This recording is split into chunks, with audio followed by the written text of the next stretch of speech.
So welcome to our today's session. This is our fourth day. We have come a long way building what we call from the basic understanding of the framework of MIL.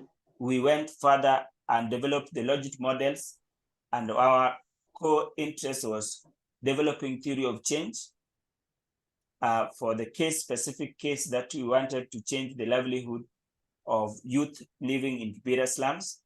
And then third day, we were so much interested in MIL system, developing a MIL system, and we summarized it on having what you call the right format for writing our monitoring evaluation plan. Remember, if you don't plan anything, your success, you may not even know whether you have succeeded or not. And that's why the plan we are going to use is our roadmap to effectively perform all actions and activities in monitoring and evaluation so that we can succeed as a department, which is vital control department in any project.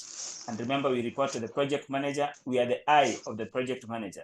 And in that particular case, we must be very close to us, since our feedback we give them will be used for ensuring that those loopholes that may make the project to fail may be addressed early enough such that we can, those adjustments which I'll recommend to be done will actually enable us to complete the project within the specified deadlines, okay? And we can be able at least to review our milestones as we continue progressing with the implementation of the program or the project. So now, today, I want to take you through this area of analyzing quantitative data for impact evaluation. Now, I will talk about perhaps both quantitative and qualitative, but then I will give a little bit emphasis on these other parameters of quantitative analysis. But you know that for effective evaluation, mixed method is appropriate or desirable. And equally to those who are doing slightly higher advanced surveys, you will realize that with the methodologies and the approach that we adopt actually align so well with adoption of mixed method approach to build us up and develop necessary mechanisms that will assist us be able to succeed in the programs that we do. So now, let's move to the, I put the presentation on the slide mode. I don't know, there's a pen that is appearing. I don't know how I can undo it so that there's not to appear with me. Yes, I think I've already eliminated it. So I can now change the presentation mode. Yes, now this looks now decent. So now today we have done that. So let's proceed to the first slide. So quantitative data are information that are in numeric. So the quantitative data are informations that are in numeric form. To be numeric, it means in numbers. We are doing some counts. The result is in numbers. So the result that is in numbers, maybe perhaps we are asking things like the salary level, or we are using what we call a scale. Because remember, we can have numeric, they can either be counted, such as the number of people who attend a training program, or compared on a numeric scale. When we are comparing on a numeric scale, we are using what we call the Likert scale responses. That, like for instance, participants who said that a training was very helpful, or somewhat helpful, or the training was not helpful. So that particular kind of scale, you can use this as a basis of reporting our numeric analysis.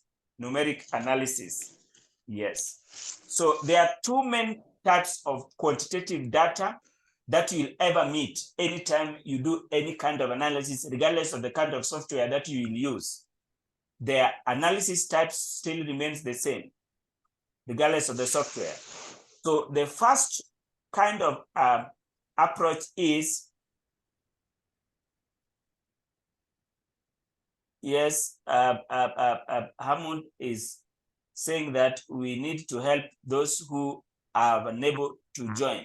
Actually, the people who are unable to join may be unable to join because of other factors other than from our side, because we have not blocked anyone, and I'm unable to join. This particular link, all of you have already used it. So those may be internet-related issues from their country.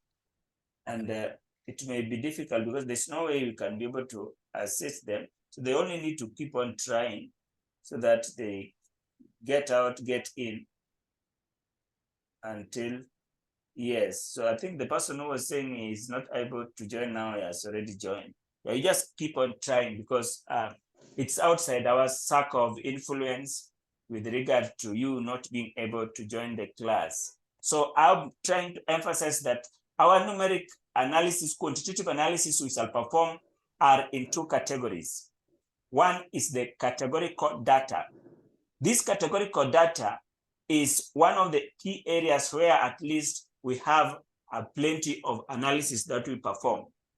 And also the second category is continuous data. So now this categorical data are further subdivided into three subgroups. The first group is binary. When a response is binary, it simply means it has only two outcomes. Yes, and I give specific examples on such. And actually, if there's anything that you need to not forget in this particular training, is the area that I'm trying to address, because this is the choice of statistical tools that we shall use in data analysis actually depends on whether response is categorical or the response is continuous. And then when it is categorical, then we will have specific way of analyzing it. When it is continuous, we shall have a different specific ways of analyzing as opposed to when it is categorical. And therefore, one of the factors that actually influence to how we do perform analysis is this particular area that I'm trying to address. And it's normally classified as the nature of the response variable. How does that particular variable collected? This is very critical. And this is one of the things that once you've already grasped it well, you are enough to go, especially in the field of analyzing your data very, very well, regardless of which kind of analysis are you performing. Here, our emphasis is on an evaluation, and it comes from monitoring reports and also impact reports. So now, categorical response, I've said, is in three domains. The first is binary. Binary is used often in medical studies, so much in medical sciences. Yes. Now, because often the response we get in the medical field is binary in nature. There's only two outcomes. For instance, you go and test about what you call a disease. Yes, a disease. Now, the likelihood of the response we will get is either that a person is positive or a person is negative. We don't have any middle ground where we can say that a person belongs to. And that's why we are saying that the outcome is dichotomous. It is in two outcomes. It's only two outcomes in that particular case. So when we conduct surveys and we already know that we are either expecting yes or no, we are like, for instance, a survey that had conducted previously, some years with the students in high school, during the time when the HIV/AIDS was a very serious concern to everyone.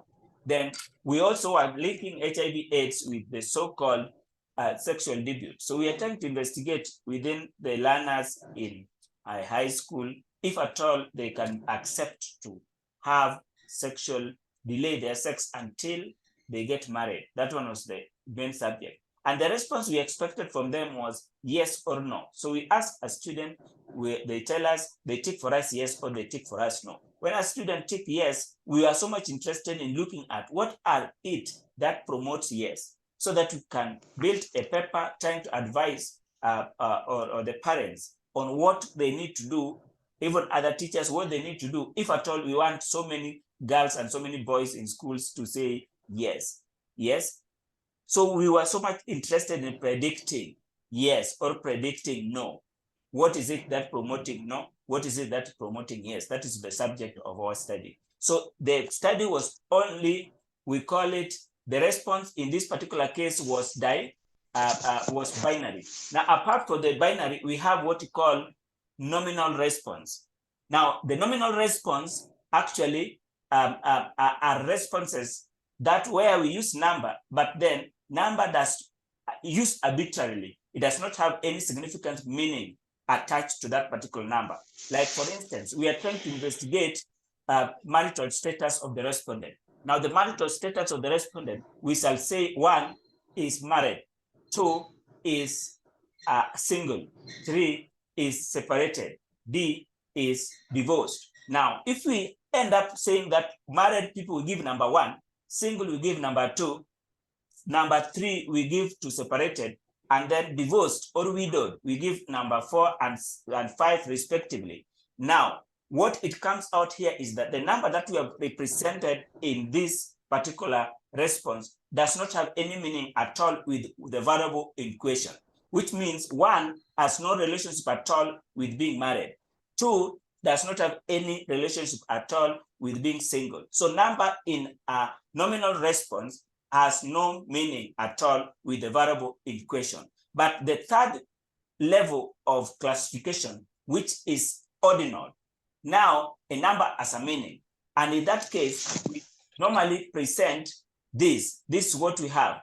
Now we say 1 is, we set a question. When we set a question, we ask ourselves, we set as positive question or we set a negatively worded question. Now, based on how we have awarded our Likert response, we are entitled to number our responses in a specific way. Now, in that case, it may mean that if I have a positively worded response, then what I will expect is I give 1 to be like a negative response. Strongly disagree, I give 1. Then I say disagree 2. Then neutral 3. Then agree 4. And then 5, I will give strongly agree. That is for a positively worded question, Likert response question.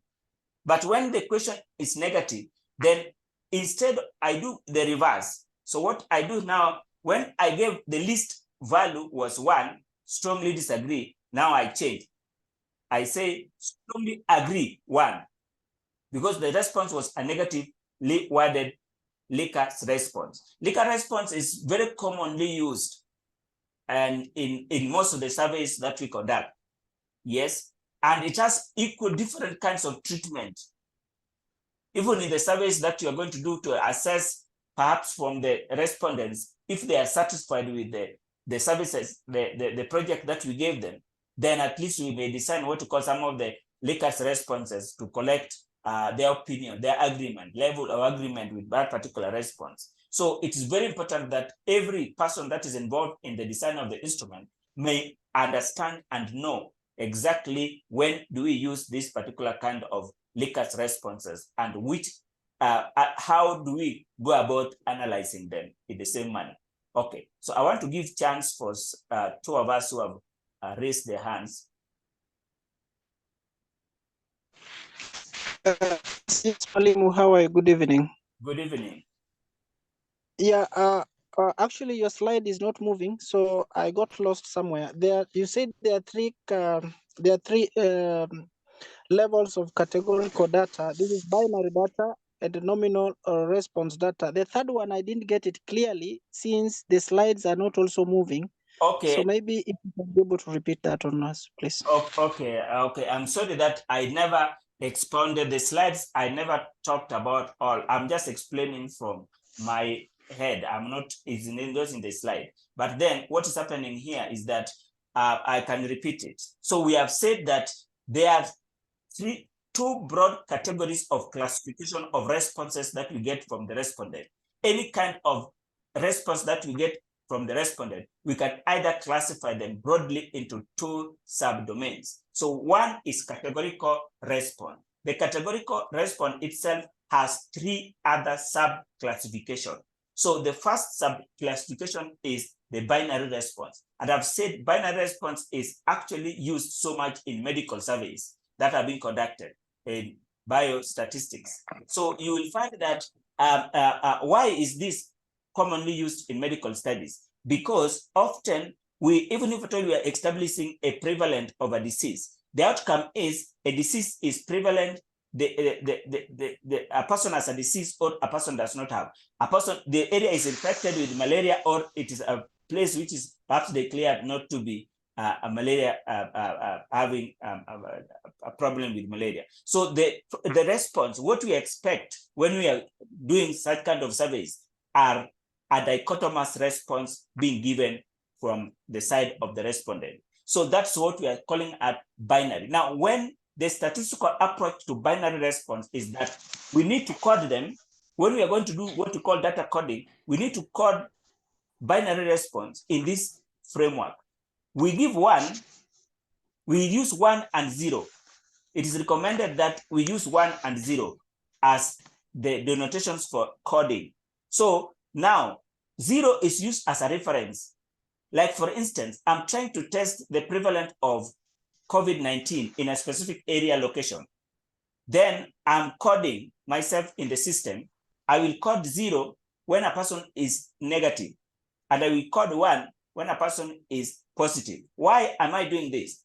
I'm giving 0 since my study subject is not so much interested in the negative one, but I'm so much interested in establishing the prevalence to be used as a basis of advising or developing policy of people preventing being positive. So because of that, I will give 0 when we are negative as a reference.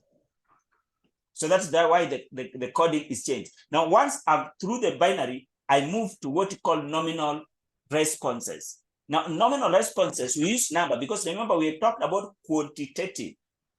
We use number, but number is not having relationship with the variable or the response that I've collected from the respondent. Like for instance, I'm trying to investigate. Yes, I'm trying to investigate the candidates that are vying for presidency in my country. I'm trying to predict a possibility of a person going to vote a specific candidate. I will have perhaps 4 candidates or 5, 6 candidates. But then these my candidates 1, 2, 3, 4, I will give them number. 1, I give one of the candidates who perhaps is deemed to be very popular. I give 2, another candidate, 3 or 4. Now, I will say that one of the candidates that is not so much popular, I may consider that particular candidate as all these candidates. I've given them numbers, but that numbers do not reflect anything to do with this particular candidate. Or another case is marital status. I'm trying to investigate the marital status of the respondent. Now, I'm trying to know something like even the religious affiliation of the respondent. Now, when I give Christianity to be 1, it doesn't mean 1 is better than 2, which is Muslim or Hindus, I give to be 3. Or somebody who is not affiliated at all with any religion, I give 4.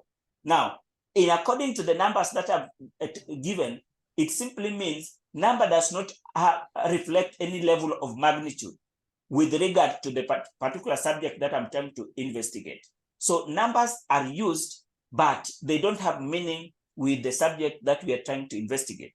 And therefore, the only best appropriate way to report such kind of findings is we only talk about how many people were found to be in Muslim faith, how many people were found to be Christian faith, how many people were not affiliated at all with what we call any religion affiliation. Now, why are we doing like this? We are doing this way because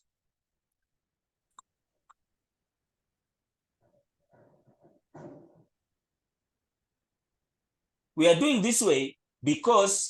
are interested in just reporting on the number, the frequency. It's just the frequency is what we are interested in. We shall talk about the tally, and the frequency is enough for our reporting. And then we can also present the visual appeal, the presentation using what you call the charts. And the appropriate chart system in that case is going for what you call the bar graph. And that is going to be enough of our presentation. Now, when we come to monitoring evaluation, then such kind of findings need to be compared. So we shall take two and we have a comparison, because in monitoring evaluation, we are full of comparing two systems. We are comparing one particular group with the next group. And then that's when we can be able to see if at all there is some differences within the groups as a basis of our reporting. Our reporting is full of comparison. We are trying to compare, even for instance, we are comparing the schedule, the plan versus the actual activities, so that we can be able to report that at least the implementation were done according to the plan. So let's now try to move to the second category classification, continuous data. I raised up a hand. Yes. I had also raised up a hand earlier. Yes. I was just seeking clarification. I was just seeking clarification here. On the first slide where you said, on the current slide that is on the screen, yes, where you said that we have got two types of quantitative data, categorical data, and number two there is continuous data.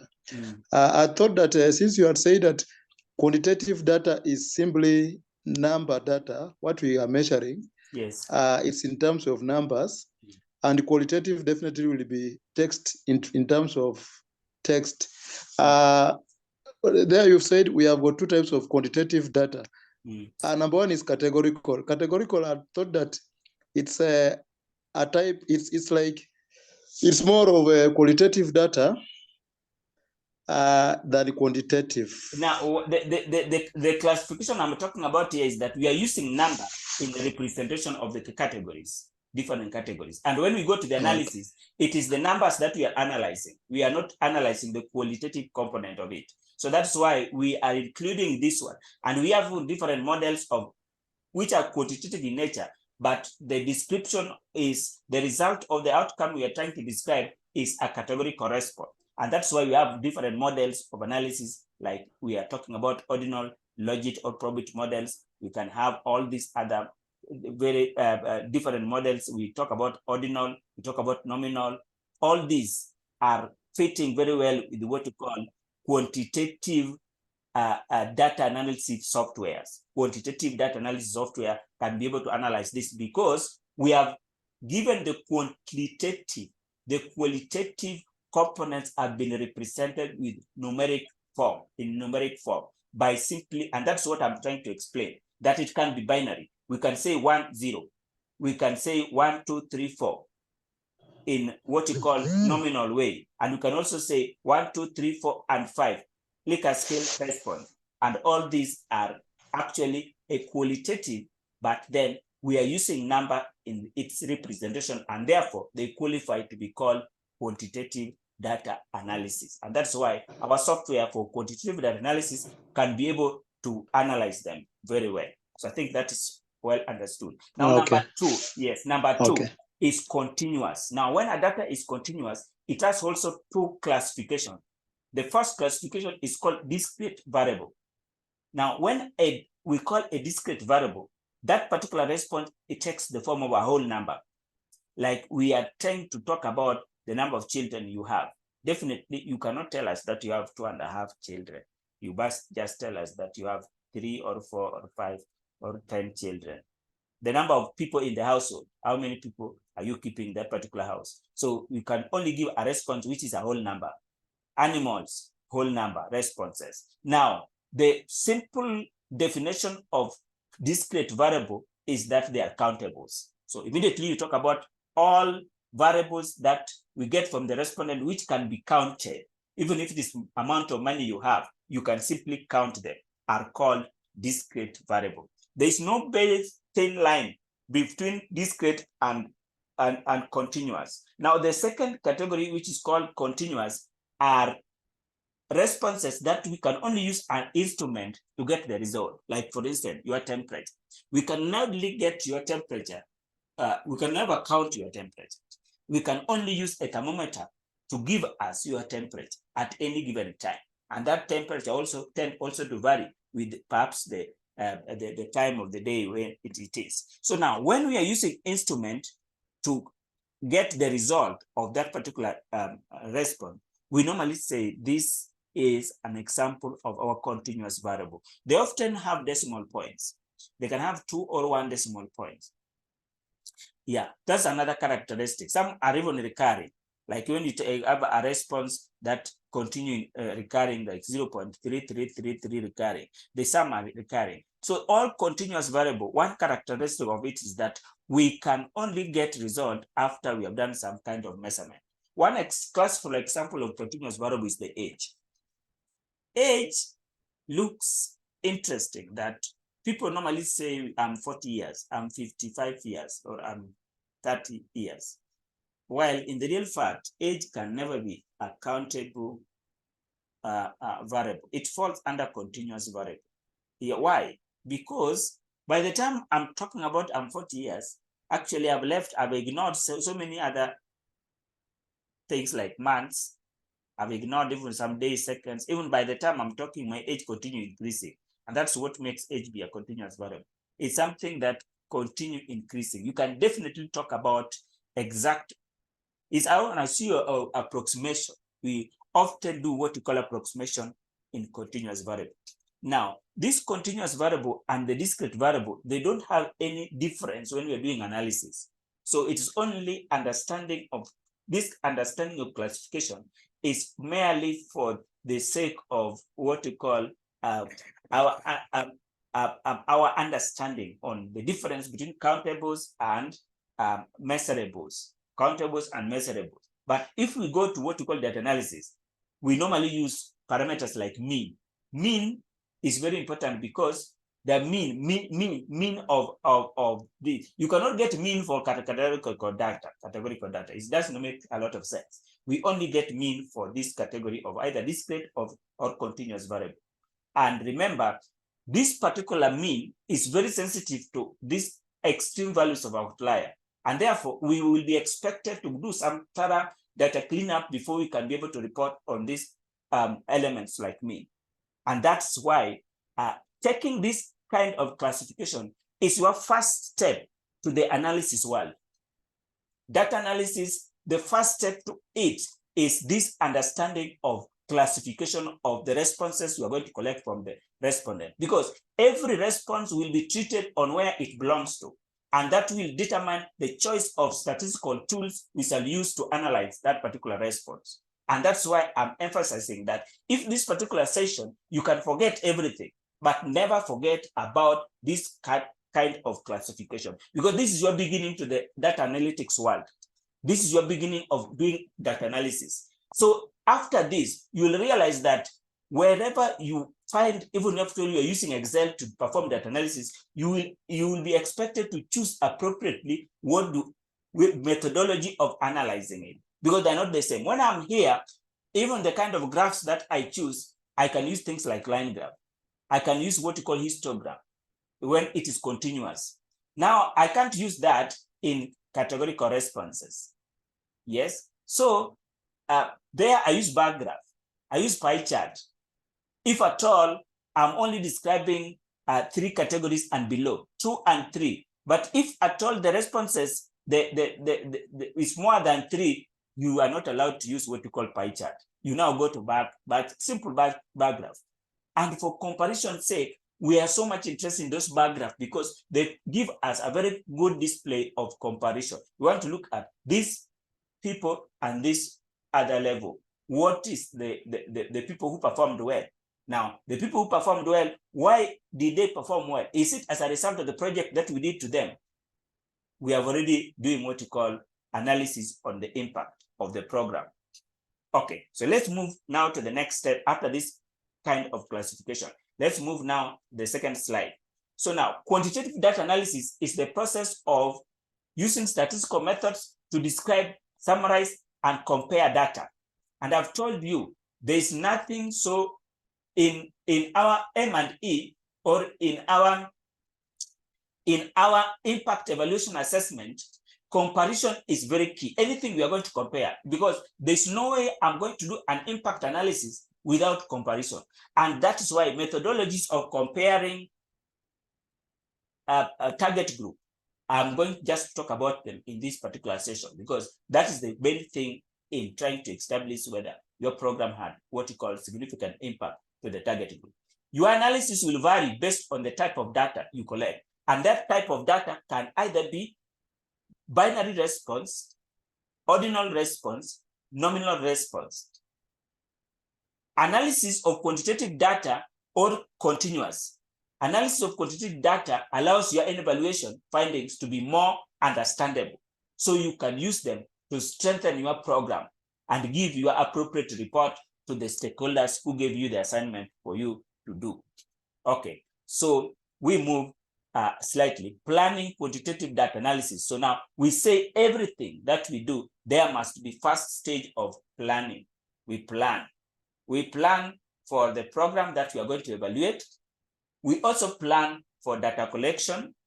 We also plan for data analysis. So here we are going to talk about, we are putting in plan for analyzing quantitative data. First thing to do is determine your focus. What is the focus? Consider the purpose of your evaluation. Why are you conducting an evaluation of this project? What do you specifically want to answer? And then before we do this, we are going to find what you call, we have our TOR, and then we also have what you call evaluation question. The TOR actually captures so well the evaluation question. Now, the evaluation question becomes like the integral component of what the evaluation needs to answer.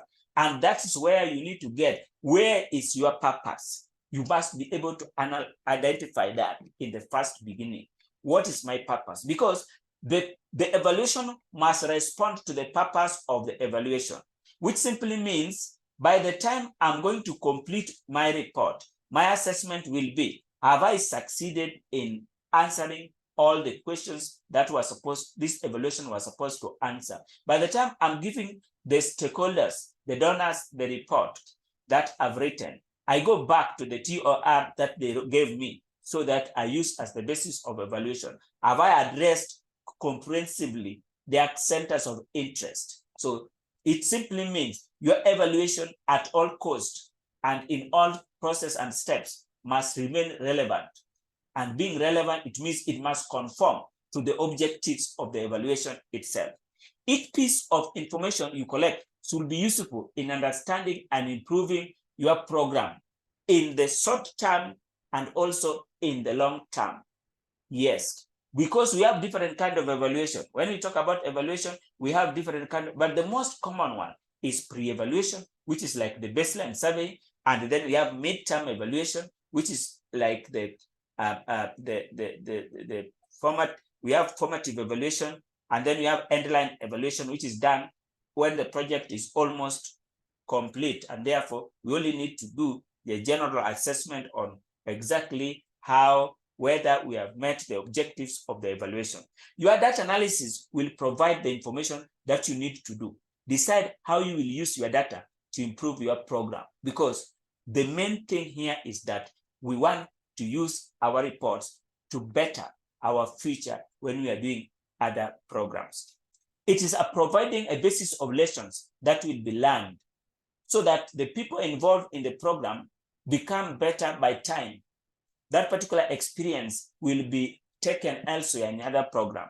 So that's why it is us who are going to perform that analysis who should ensure that our data analysis is going to be useful, is going to provide full information that the team involved in this particular study will be get what will improve them, make them better.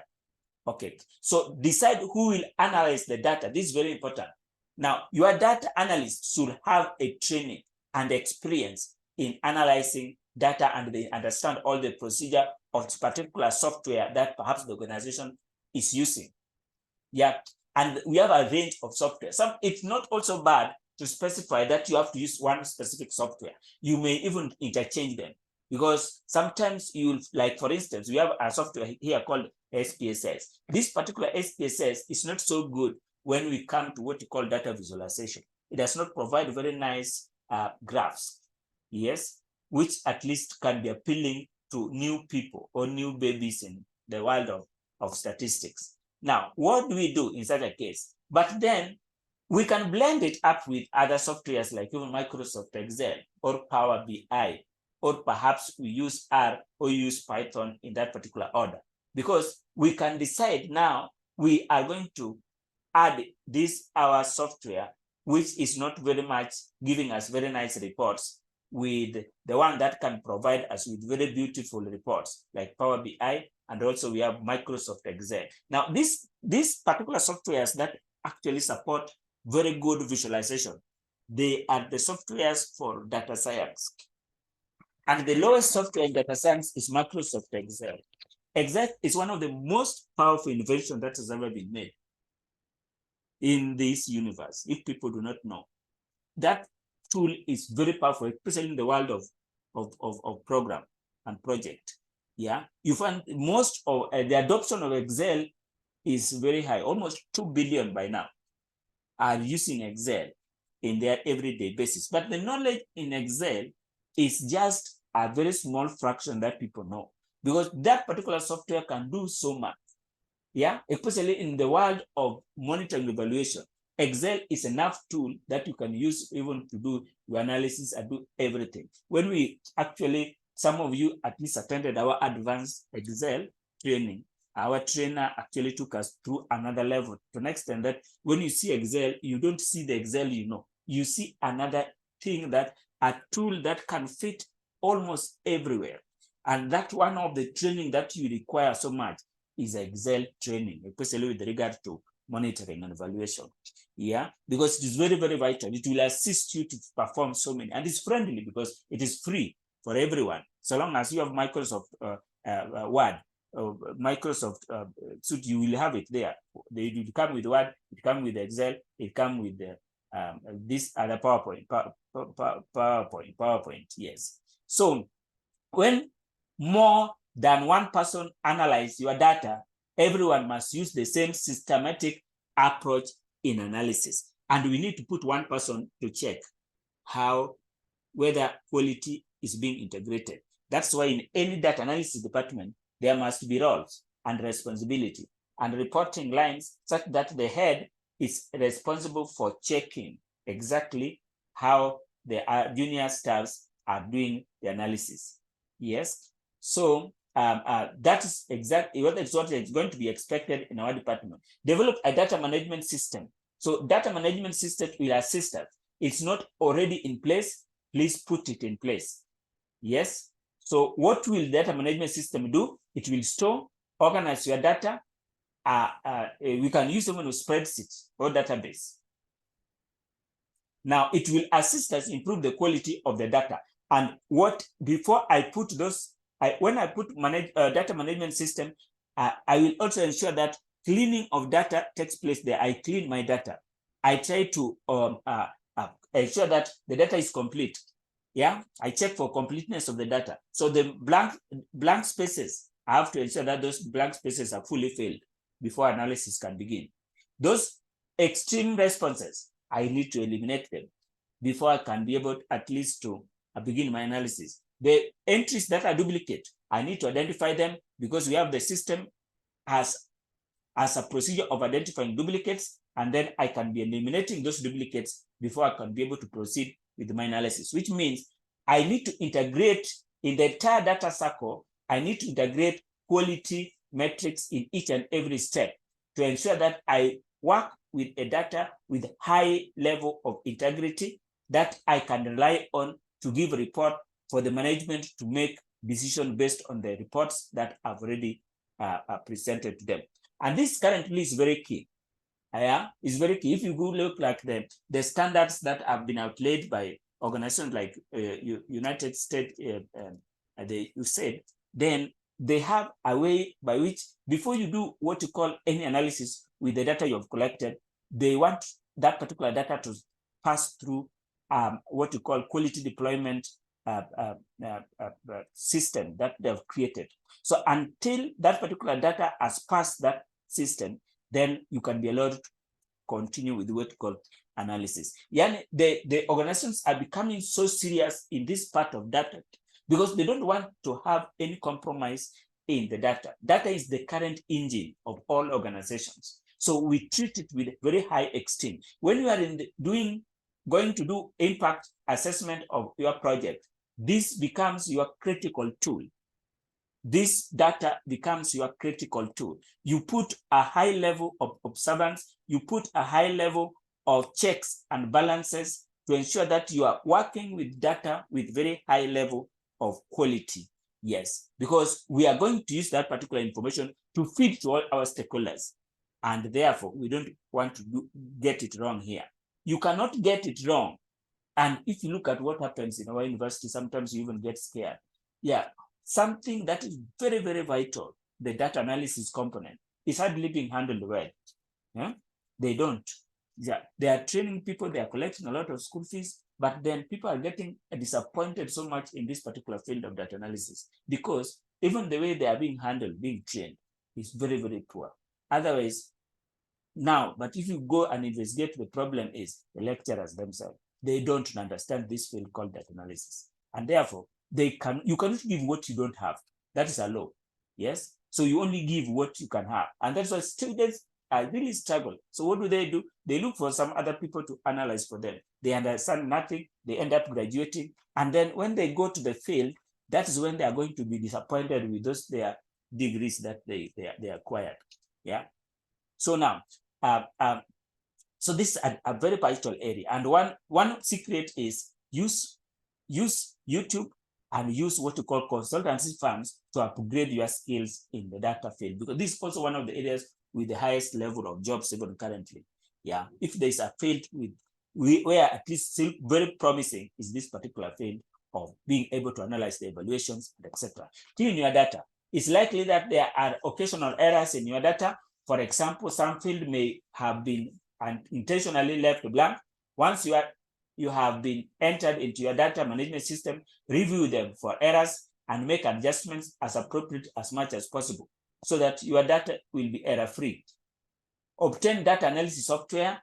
We have different software, and right now, over every 2 years, new software is emerging in the field of data analysis. So many software to an extent that you may not even be able to learn all of them. But what is interesting about all those software is that they are converging almost one thing.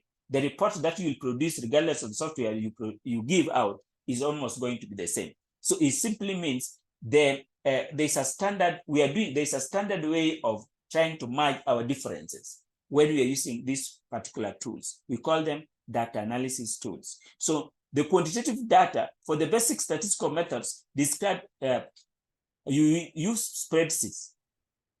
For more advanced statistics, we use complex packages like R and Python. They become mostly programming tools. So we start from the first programming tools is Stata, but Stata is more friendly because it has two options. You can do it the manual way like SPSS and Excel, and you can also use what you call the program way. So you will find that Stata is considered to be a slightly advanced more than what you call the SPSS software, which is devoted highly for what you call students doing their research. But Stata now becomes more common for organizations. Yes, so they combine Stata, they combine with Excel, and then they go to the programming languages that are like the ones that I'm talking about, what I call as R or Python. Advantage of using quantitative data. Couple types of analysis are relatively quick and easy. Answers the what and how many questions of evaluation activities. Yes. Findings are concrete with minimum possibility for reviews and biases. Yes. Okay, disadvantages of quantitative data.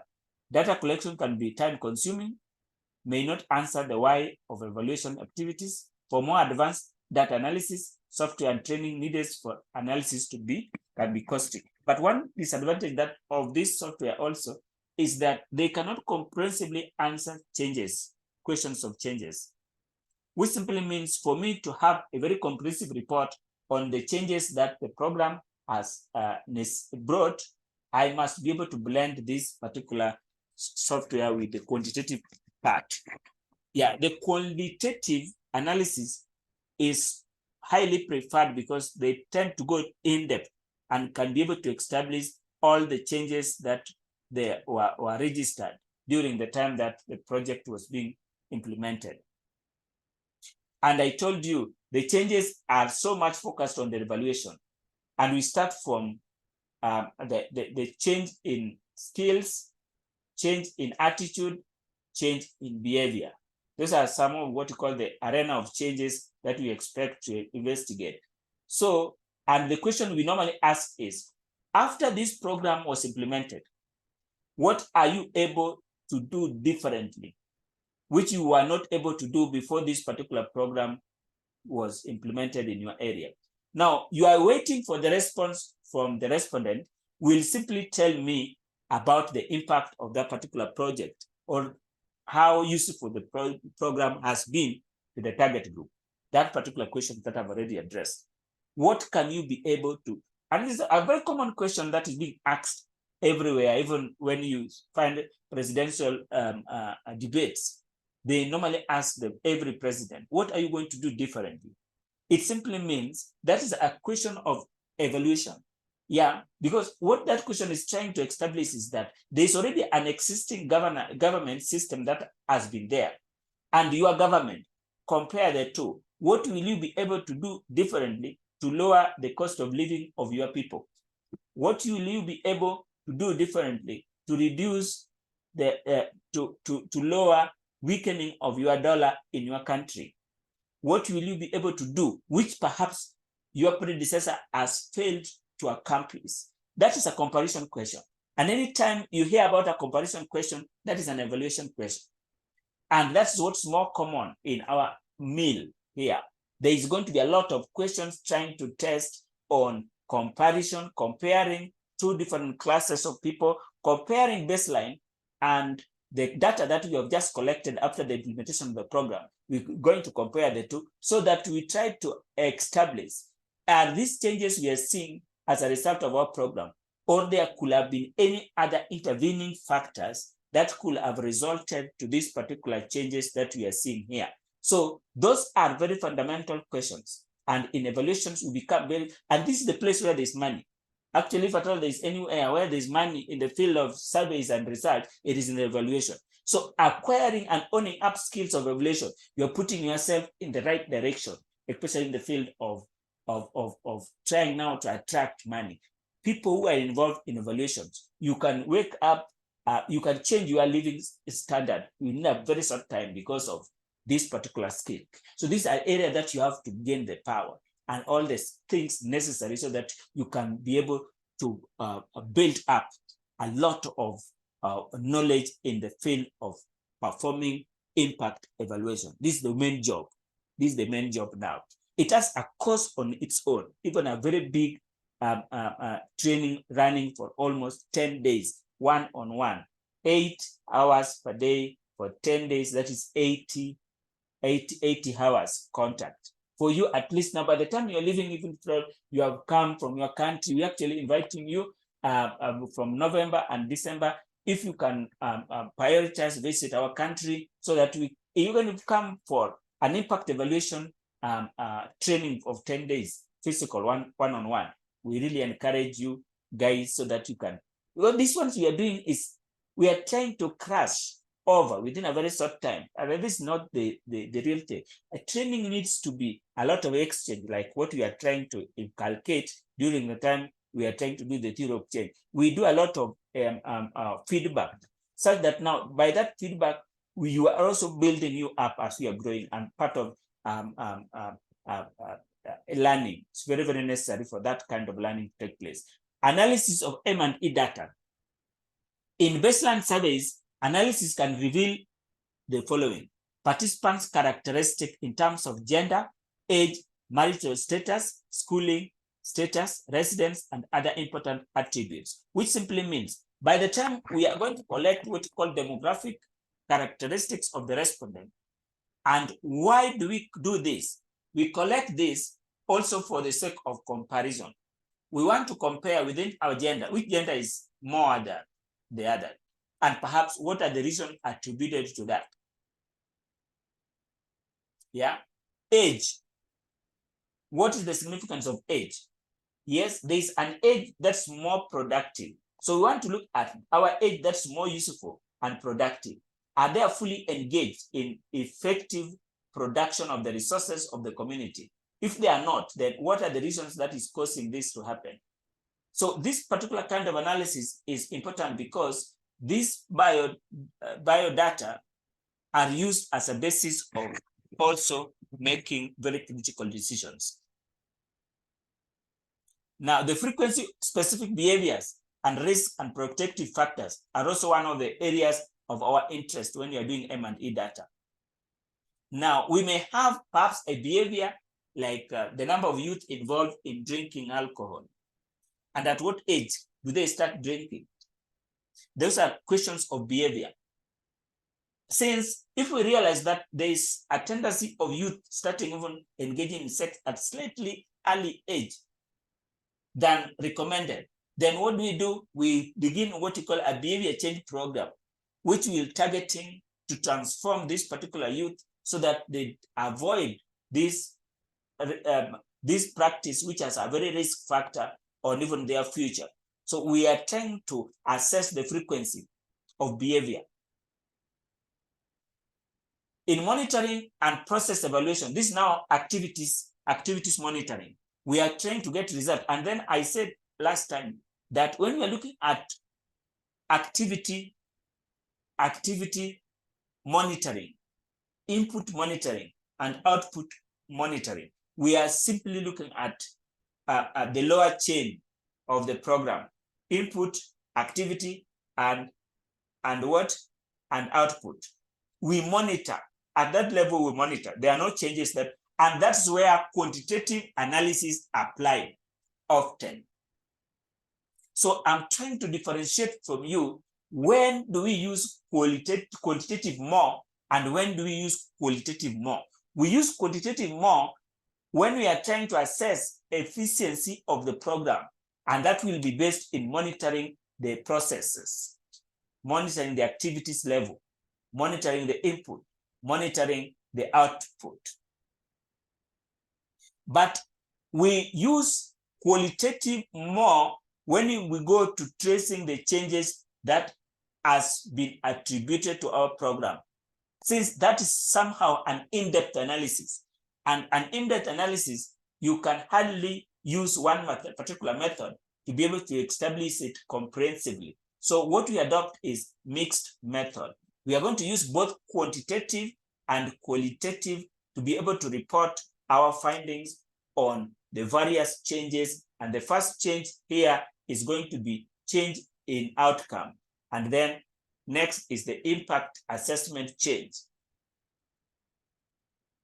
So under monitoring, assessing of the process or evaluation assessment, we'll have program quality assessment, coverage, which means scope assessment, and then program functions. In outcome and impact evaluation analysis can reveal if and how the program achieved its intended result. What portion of changes in outcome indicators your program can give given credit on. These are very, very important. Yes, process analysis depict visually and with narrative description. Look at this, that as we are going to do our report on the processes, we need to use more of graphs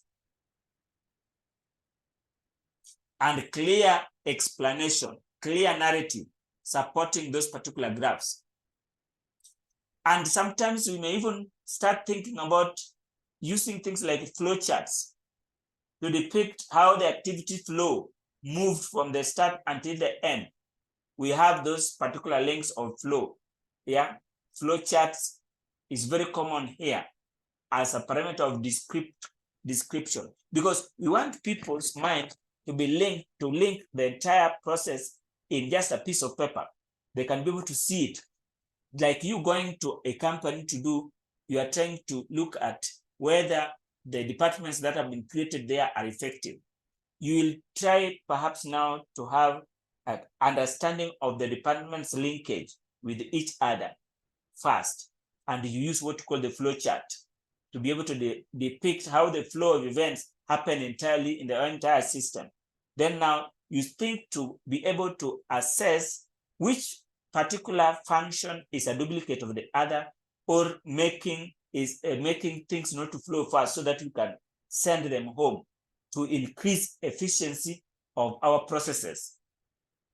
Process analysis are often presented as a flow chart or other graphic flows to illustrate how youth program function and what types of actions are required to bring program about to its success. People are generally visual.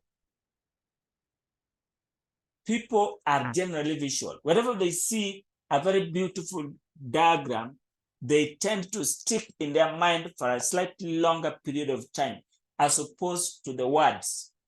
So we are generally created to be visual beings. So even our reports, let's ensure that we captivate people's attention with very beautiful graphs in our evaluation report. Let us demonstrate that we acknowledge our being visual being, and that's why the graphs and the illustrations are going to be very, very useful. If not the graph, then when we are using narrative, please let's use story. Let be like a captivating story. Let's have a vivid story. Yeah, storytelling techniques is needed when we are giving any report which is narrative in nature. Analysis of quantitative data. Quantitative data involves further mathematical calculations to produce statistics about the tabulated data. Here we have models in quantitative, and those particular models are things that they may take time, because if in fact we train them, we must be able to train and retrain before at least it goes in. We have models that we are using in quantitative analysis of evaluation. While many want to avoid complicated statistics, actually, if you look at the evaluations report, pick even after this, pick any in the internet, go through the data analysis section, just read. Just start develop some interest in this field, because it becomes more interesting if it is coming from you yourself. Develop interest. Now, when you pick any from the internet, because there are so many in the internet, go back to the analysis section, then just read the way the reports were made. You'll find there's a lot of comparison down there, but the statistical method that has been used to report is very, very simple. Actually, what you will see there are only the graphs, the bar graphs, yes, and very small comparison of section A, group A and group B. They are being compared how, at least after the intervention, they are demonstrating different behavior. Those are the things that you're doing. And after going through even 6 evaluation report, checking at the data analysis, you will just start loving this particular field. If ignoring, notwithstanding those difficult models that are there in the evaluation, you will realize that they are hardly being used. The simple reporting system is what is encouraged, and it will simply tells you that this is a field that you can even practice for a period of 6 months, and you can even go and conduct an evaluation of a program just with few assistants here and there you are, you're already in this field nurturing a very key talent that is needed currently. Now, we are trying to depict how, look at this, methods for analyzing quantitative data.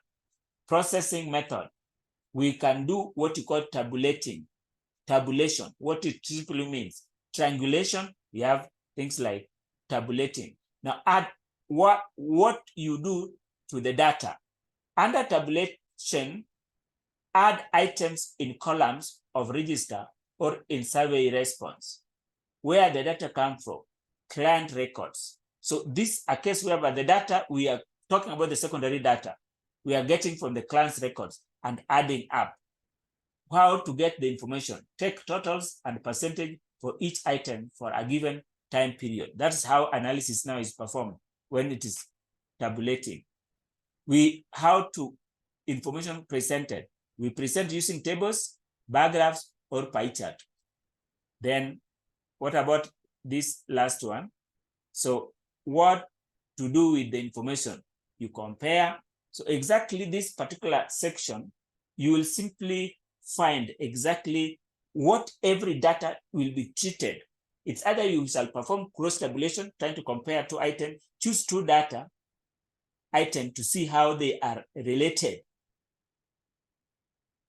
This also based on the client's records, break down items in relation to another item. So these are exactly actions that you are supposed to take based on each data type that you are going to receive. That's continuation of the same analysis of baseline data for program design. Yeah. Often for big projects, the donor will simply request for a baseline survey to be conducted. Now, the rationale for conducting baseline survey is because we shall use that particular report to assist us be able to perform impact evaluation.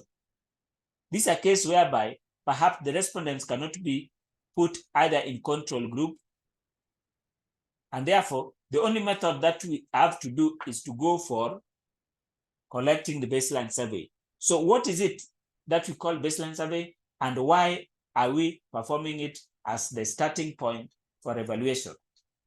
Now, baseline survey is a kind of evaluation.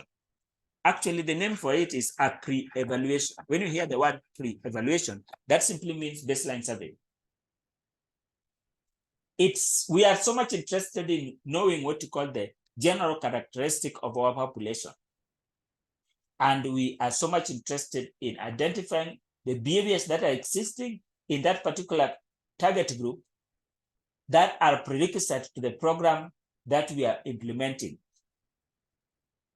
Yeah, it will give us a thorough understanding about the status before we bring in our intervention.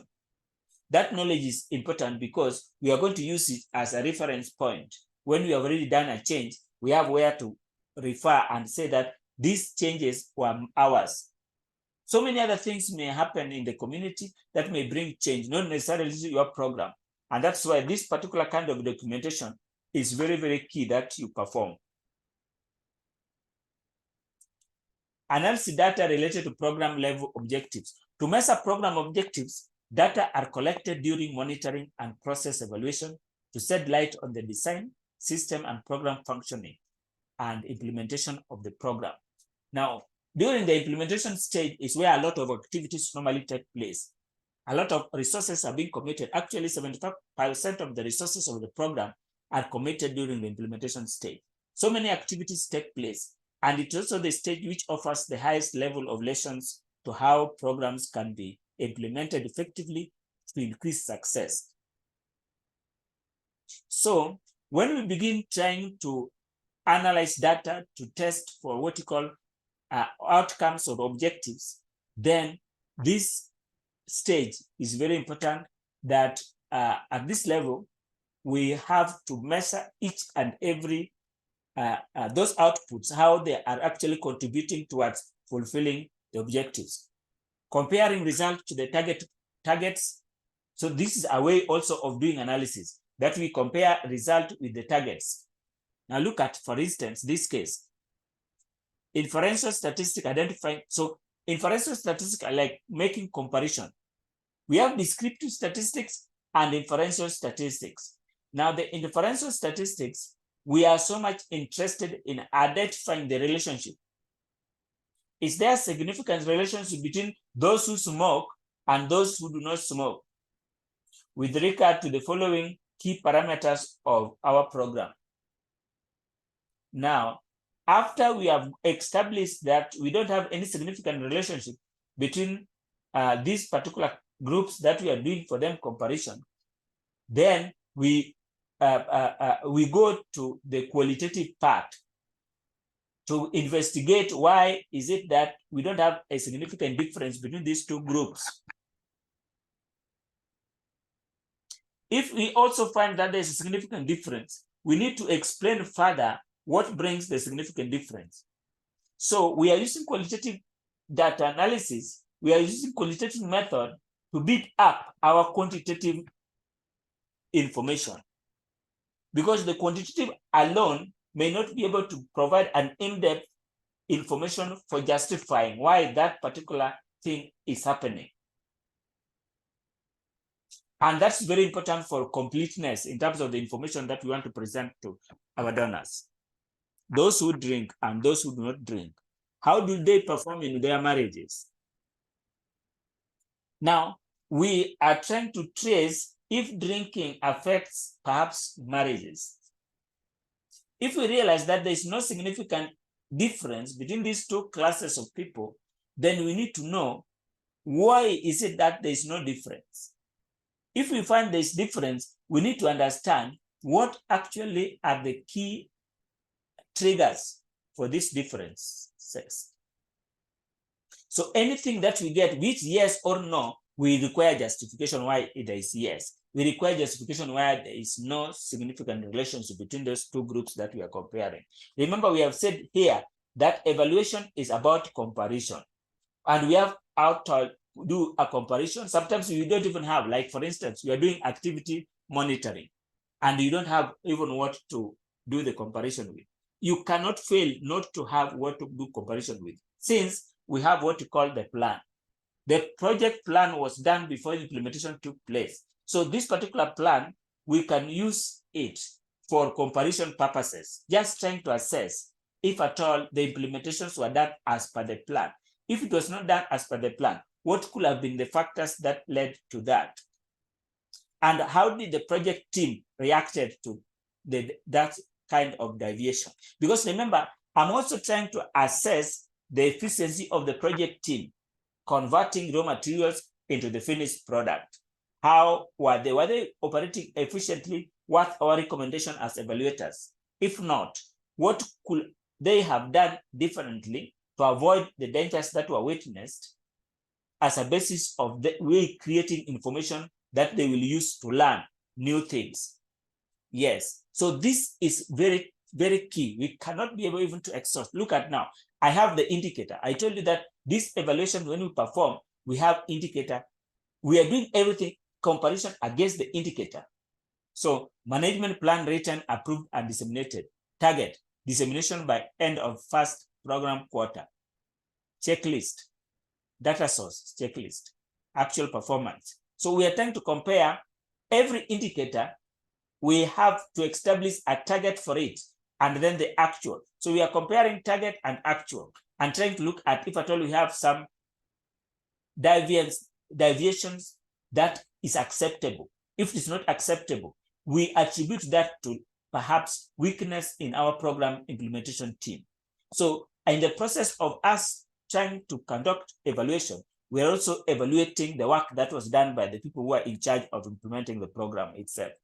And these are now some of the tools that we are going to establish, we are going to put there to do what we call review the kind of work that they were doing, if at all they were doing a good work, and it was done as per what we call the plan.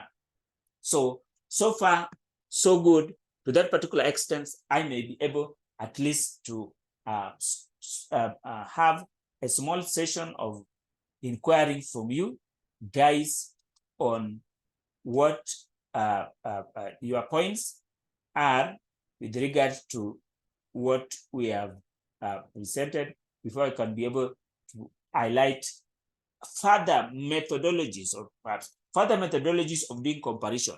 Compare changes in indicator with control or comparison. Remember, everything that we are going to do in the evaluation, the first thing is we have the indicator one side, and then we may have the comparing one indicator, the control and the intervention group.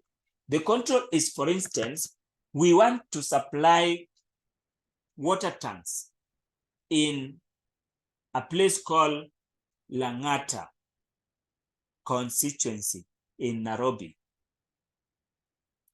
But then we also want to, after we have supplied the water tank, we also want to know whether what we have done has done some changes to the public schools in that Langata constituency.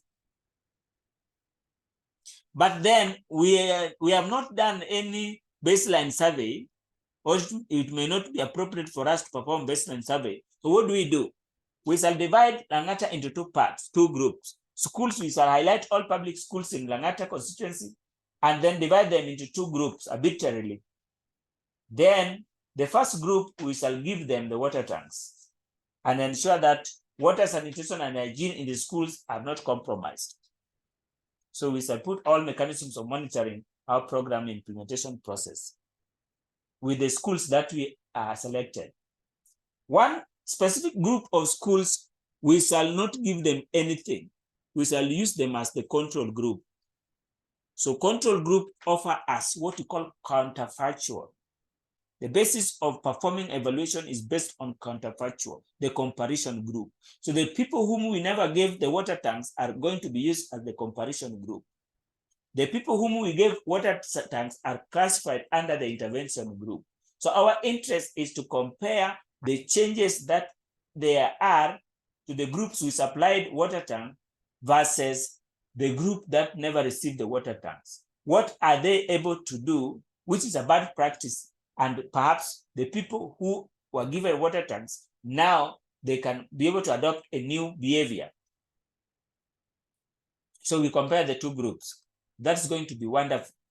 So to that extent, I will have all these comparisons, indicator, actual performance, standard or target, percentage of target achieved, action to be taken. No, through these particular platforms of these are the evaluation tools that we have, and we shall use them as the basis of filling in, and the same data we have used and what we shall check to our analysis. So I've presented those particular tools there, and to that extent, I just say thank you. Let's have session of questions and answers.